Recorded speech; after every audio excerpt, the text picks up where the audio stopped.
I think you should have some juice and some toast.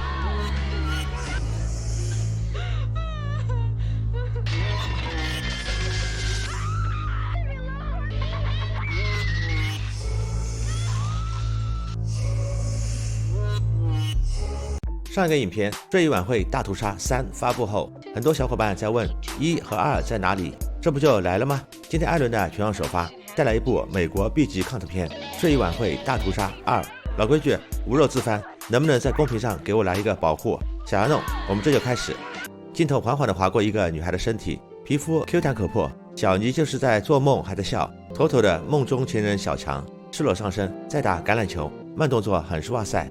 话锋一转，杀手、死鸽子、死人轮番现身，这场梦最后是以尖叫结束的。小尼和妹妹从上一部里幸存了下来，很多年过去了，虽然逃脱了那场惨剧，但是噩梦和幻象时刻都在侵蚀她。就连走路，她会莫名的看到死掉的鸽子。对此，闺蜜小蜜笑话她就是大惊小怪，然后摇头晃脑的哼唱最爱的歌曲。这时，她梦中的男神小强来跟她搭讪，立志要帮她脱单的小蜜，就顺势邀请她下午来看他们的练习。小妮也是害羞的点了头。从初中开始，她就没有拍过拖了。下午，小强果然来了，这可把小妮激动坏了。今天其实是她的生日，看样子男儿的日子就快要到头了。练习完，两人漫步在楼下，那该死的爱情就上了头。小妮邀请他周末一起去派对，小强痛快地答应下来。不行了，临走还得再来一下。自从发生了第一部的惨剧后，妈妈对他看管得很严。晚饭后，看到失魂落魄的小妮打碎了盘子，他勉强同意小妮周末去那个派对。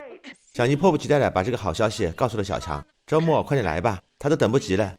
当晚，她再次梦到了小强和闺蜜，两人甚至还来了一个法事，可最后杀手的猛然现身，还是把她给惊醒。激动人心的周末终于到了，听着嗨翻的摇滚乐，小妮跟姐妹们踏上了旅程，等待他们的将会是2天2夜的狂欢派对。两个姐妹去买酒的时候，小妮的幻听症再次发作，这把她给吓得尖叫不断。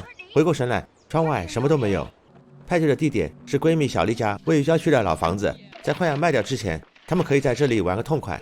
在香槟和热狗的刺激下，女孩们很快就玩嗨了，沙发和地毯甚至是楼梯扶手都成了他们跳舞的场地，香槟和枕头也成了打闹的玩具。玩得太嗨，连敲门都没听到，约好的小伙伴从窗口看到了赏心悦目的画面，4个眼睛差点看得掉下来，直呼这里就是天堂啊。看到这里，唯一的疑问就是妹子们，你们这样不痒吗？后门好像有声音，小蜜疑惑地走过去查看，奇怪，冰箱门开着，原来是大头和小头两兄弟。几人打闹了一番，就去呼呼了。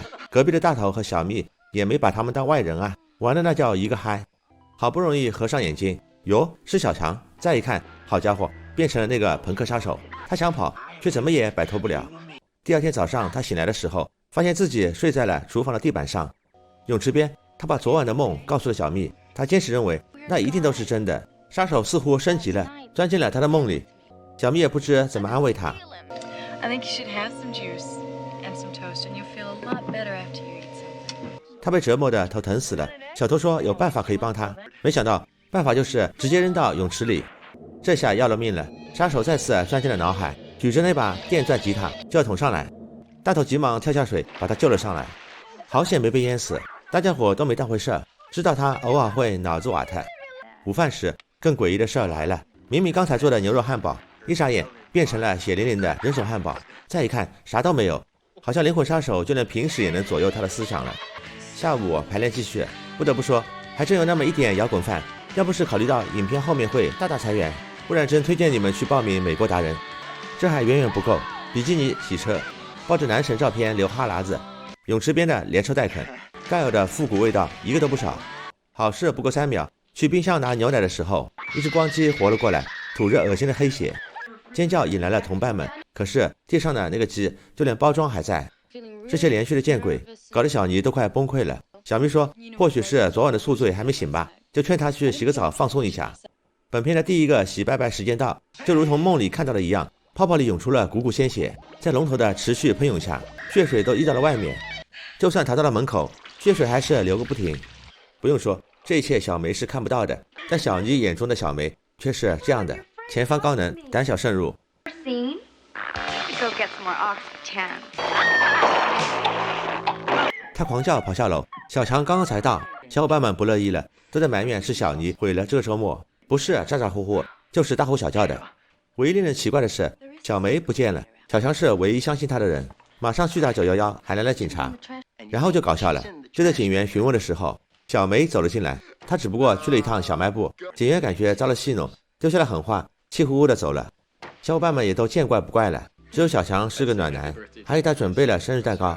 小妮感动的趴到了他怀里，小强这才讲出了缘由。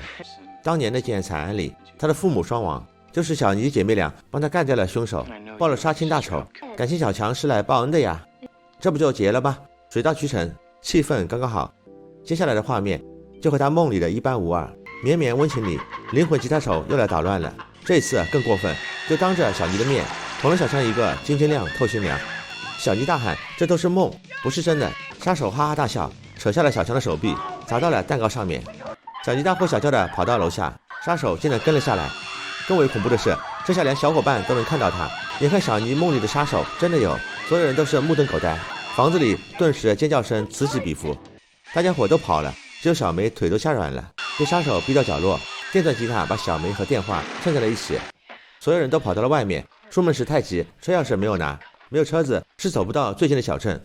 还挺顺利的，3人刚摸进去就找到了钥匙。突然小梅的尸体滑到了地上，忍住心头的恶心，小头带头往前面跑去，着急忙慌的点着了火，一脚油门窜了出去。我还在想是不是要从密室片变成公路片的时候，杀手从后座亮出头来，嘁里咔嚓，小头被电锯串在了座位上。逃跑计划30秒就可耻的失败，杀手还调皮的给小妮吐了个舌头。2个女孩当下猛地一颤，连滚带爬跑回了房子。好吧，又变回密室片了。还记得小丽和大头吗？他俩第一时间就脚底抹油溜了，好不容易走到了最近的邻居家。咚咚敲门的时候，小丽就像见了鬼一般，失声大喊起来。杀手扛着电锯走来，就在大头不可置信的眼神里，送他去见了蛋疼上帝，临了还附送一个飞吻。作为经历过屠杀案的前辈，小妮并没有慌，回到屋里的第一件事就是拨通了911。狼来了故事不能第2遍。警察一听说别闹了，还想忽悠我们白跑一趟是吧？教训了一番就挂了电话。小丽摆脱了他，也跑回了房子。杀手不慌不忙地进了门，这个自带 BGM 和灯光气氛组的男人自顾自地来了一首拿手的歌曲。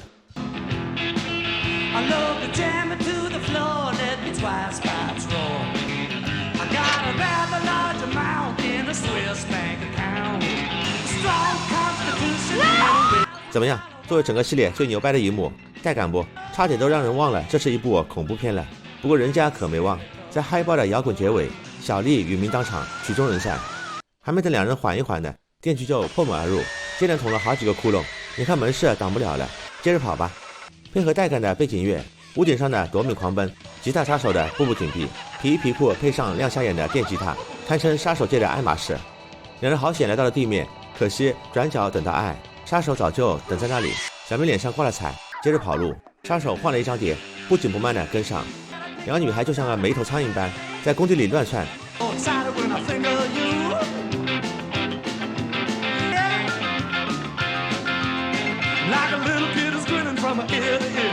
闻着血的味道，杀手轻松地点了一根烟，再次按下了播放键。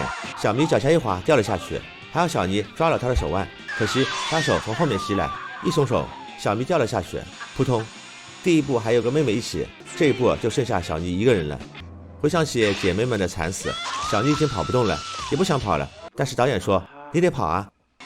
没办法，小妮决定奋起反击，她点燃了焊枪就怼了上去，大火瞬间包围了杀手，自带的 BGM 没有停，他惨叫摔了下去，似乎一切都结束了。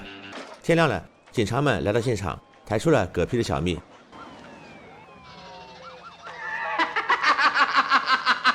从尖叫里惊醒，哎呦，原来还是在梦里。